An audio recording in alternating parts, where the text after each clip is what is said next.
नमस्कार. महाराष्ट्र विधानसभा निवडणुकीला आता रंगत येऊ लागली आहे. अर्ज भरण्याची प्रक्रिया आणि छाननी प्रक्रिया नुकतीच पूर्ण झालेली आहे आणि आता 4 तारखेकडे अनेकांचं लक्ष आहे, ज्यामध्ये कोण उमेदवार आपली उमेदवारी मागं घेतात. आणि या सगळ्यापेक्षाही पुढं या निवडणुकीमध्ये संघर्ष योद्धा मनोज जरांगे पाटील यांची भूमिका काय आहे याबद्दलही लोकांच्या मनात प्रचंड उत्सुकता आहे. याच महत्त्वाच्या मुद्द्यावर आज आपण चर्चा करणार आहोत. नमस्कार, मी हनुमंत भोसले. आपण पाहत आहात BBC केज लाईव्ह.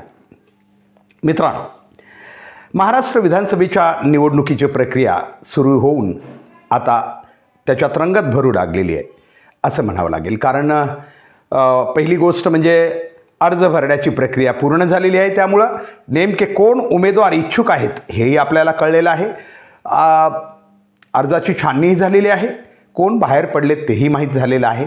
आणि आता महत्त्वाची गोष्ट म्हणजे 4 तारखेकडे सगळ्यांचं लक्ष आहे. कारण या 4 तारखेला अनेक उमेदवार आपले अर्ज मागे घेतील आणि अनेक कदाचित जे प्रायोजित उमेदवार आहेत, अपक्ष खास करून राष्ट्रीय पक्षांचे उमेदवार किंवा इतर छोट्या पक्षांचे उमेदवार, तर ते आपल्या विजयासाठी संघर्ष करतील. परंतु काही उमेदवार, एक नवीन पायंडा आलेला आहे.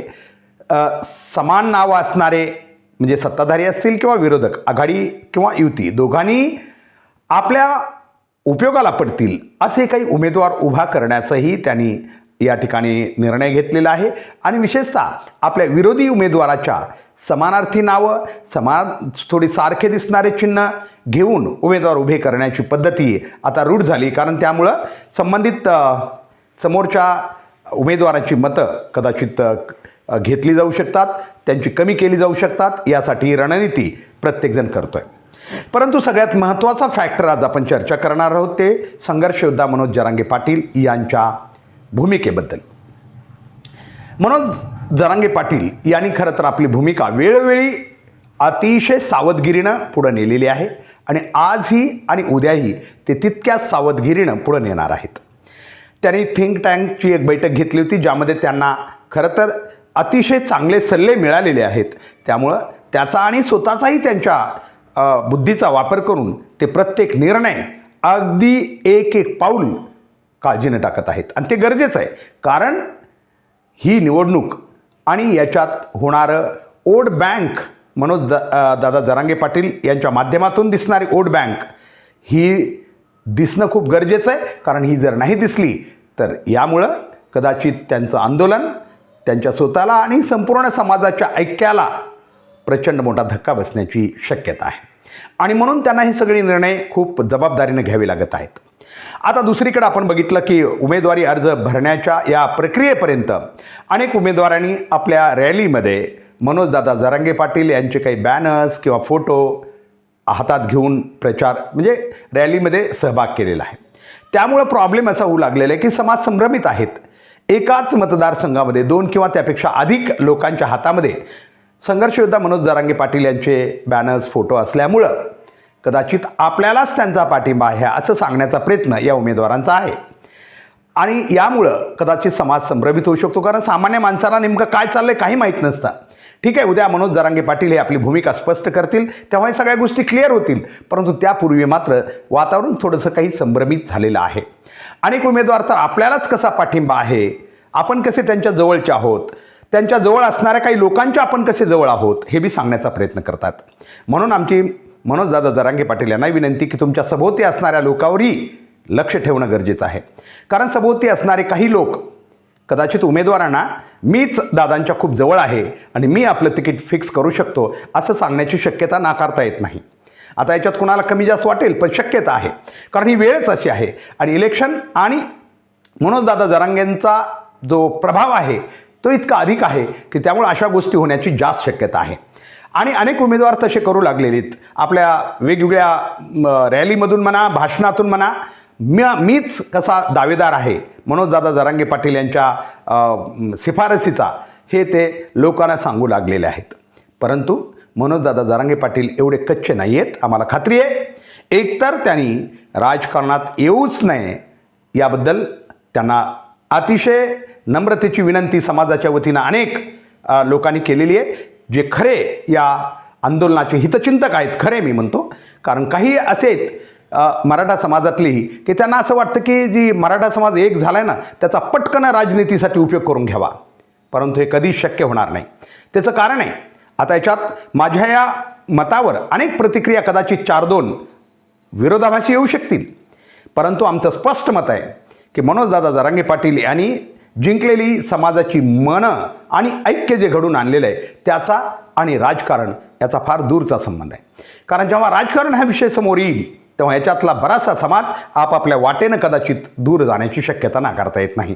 म्हणून आम्हाला खात्री की मनोजदादा जरांगे पाटलांना ही माहिती आहे की राजकारण कोणत्या स्तराला गेलेलं आहे, आज मतदार कोणत्या थराला गेलेला आहे, पैशाचा किती त्याच्यावर प्रभाव आहे, इतर गोष्टीचा किती प्रभाव आहे, त्यापुढं सगळ्या गोष्टी गळून पडू शकतात हेही त्यांना माहिती आहे.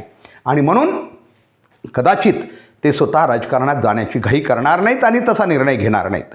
आणि आमची त्यांना आणखीन एकदा विनंती आहे, कारण आणखीन काही तास आता त्यांच्या बैठकीला आणि निर्णयाला बाकी आहेत. कृपया पुन्हा आम्ही सांगू इच्छितो, त्यांनी राजकारणापासून दूर राहणं आणि समाजाचा एक हुकमी एक्का किंवा ज्याला आपण किंग मेकर म्हणतो हे बनून राहणं, याच्यातच त्यांचं पुढच्या जे काळाचं किंवा येणाऱ्या काळामध्ये त्यांच्या प्रभावाचं ते माध्यम ठरणार आहे. जर या गोष्टी नाही झाल्या तर मराठा समाज जो या बहुजन समाजातला सगळ्यात मोठा घटक आहे, अनेक पक्षात तो विखुरलेला आहे. त्यामुळं इलेक्शनमध्ये तो आपापल्या प्लॅटफॉर्मवरच उभा राहणार आहे. त्यामुळे हे गणित जुळणं खूप अवघड आहे. आपण कितीही सांगितलं तरी समजा एक उदाहरण देऊ इच्छितो मी. समजा एका एक्स राजकीय पक्षाच्या 4 तालुक्याचे अध्यक्ष हे मराठा समाजाचे आहेत आणि 4ही अध्यक्ष की ठीक आहे या आंदोलनात खरं तर मनोजदादा जरांगे पाटील यांच्या पाठीमागं आहेत, परंतु जेव्हा निवडणुकीचा काळ येईल तेव्हा त्यांचे पक्षप्रमुख त्यांना विचारणार आहेत की तुमच्या मतदारसंघामध्ये किंवा तुमच्या तालुक्यामध्ये या उमेदवाराला किती मतं पडलेत, त्याच्यावर त्यांच्या पदाचं भविष्य ठरणार आहे.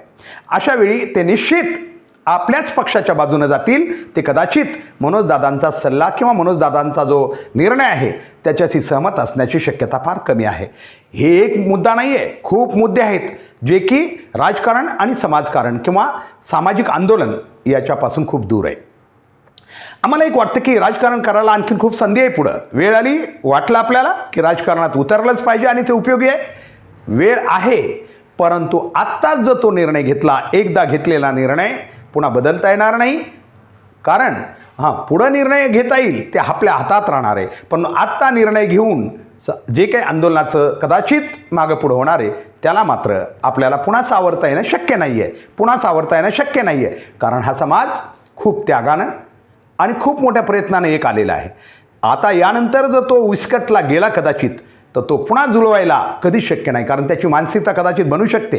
एवढा मी एक आलो होतो तेव्हा काहीच झालं नाही, आता काय होणार आहे असं म्हणून तो समाज पुन्हा एकदा एक येणं खूप अवघड आहे.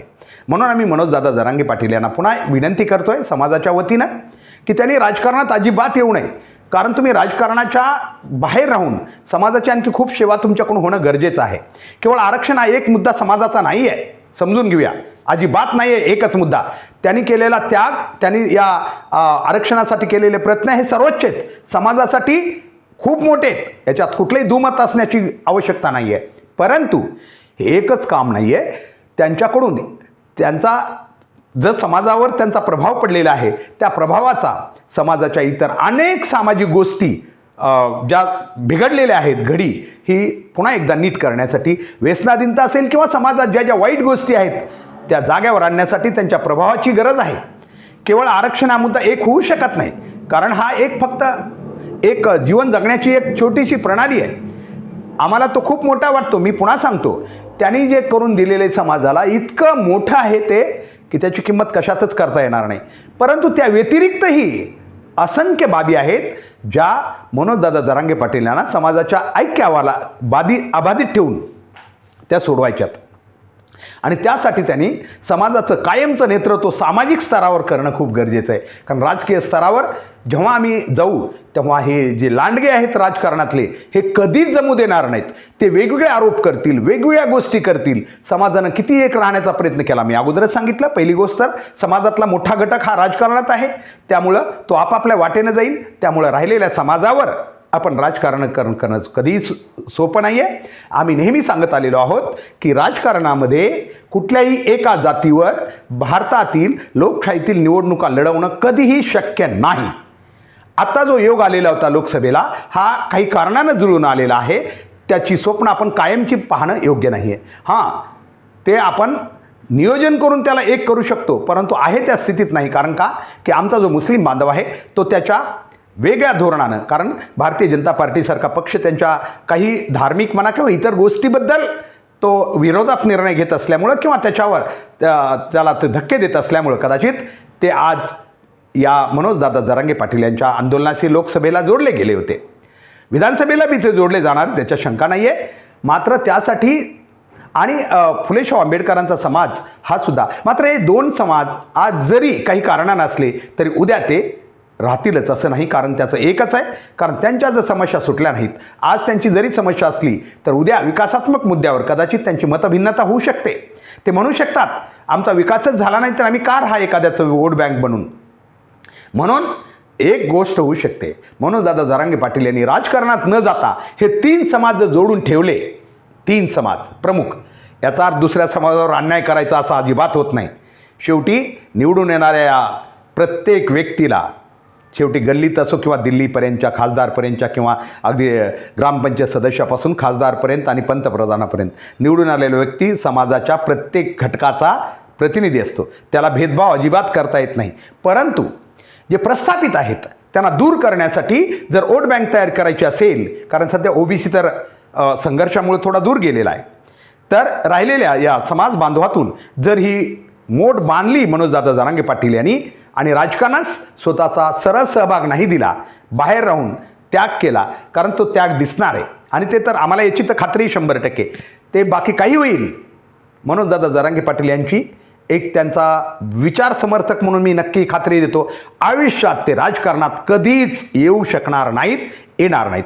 कारण तो त्यांच्या आयुष्याचा सर्वोच्च त्याग असणार आहे. कारण जो माणूस एक आंदोलन उचलण्यासाठी एवढा मोठा प्रयत्न करतो, तो राजकारणासारख्या दलदलीत जाईल असं आम्हाला कधीच वाटत नाही. त्यांनाही माहिती राजकारण काय आहे आणि त्याच्यातून किती आपल्याला प्रतिष्ठा मोठेपण मिळू शकतं हे त्यांना माहिती आहे. त्याच्यामुळं या दलदलीत ते जाणार नाहीत, तर किंगमेकर बनूनच ते कदाचित बाहेर राहतील. म्हणून जरी आज उद्या ही बैठक होत असली तरी आमची खात्री आहे की मनोजदादा जरांगे पाटील हे राजकारणात अजिबात जाणार नाहीत, प्रत्यक्ष पाठिंबासुद्धा देणार नाहीत असं आमचं व्यक्तिगत मत आहे. अजिबात देणार नाहीत. कारण असा पाठिंबा देणंसुद्धा कदाचित उद्या काही गोष्टींना जन्म देऊ शकतं, उद्याच्या आंदोलनाच्या वाटचालीला कदाचित त्याचं धक्के लागू शकतात किंवा काही प्रॉब्लेम होऊ शकतो. त्यामुळं फक्त आणि फक्त जसं लोकसभेला केलं, सत्ताधाऱ्यांच्या विरोधात कौल घ्या, बस संपला. कारण का त्याचा एक विचार आहे, कारण आरक्षण देणारे सत्ताधारी आहेत, सत्ताधाऱ्यांच्या विरोधात द्या. आता कोणी म्हणेन की याचा आता आघाडी बी काही बोलत नाही आहे, काही हरकत नाही. आघाडी विरोधात सुद्धा, कारण आपल्याला राजकारणात तर जायचंच नाही आहे, आपल्याला आपल्या आंदोलनावर ठाम राहायचं आहे, तर मग आघाडी पुढच्या 5 वर्षात राहणारच आहे. त्याचीसुद्धा पळतीभुई थोडं करणं हे मनोजदादा जरांगे पाटील यांच्या हातात राहू शकतं. असं नाही की आज म्हणले नाही म्हणले तरी पुढच्या वेळेस जर खराच आपला मुद्दा असेल, जर आपल्या मुद्द्यावर आपण पूर्णपणे ठाम असू, तर त्यांनाही आपल्याला पुन्हा एकदा या वोट बँकच्या आधारे सत्तेतून फेकून देता येऊ शकतं.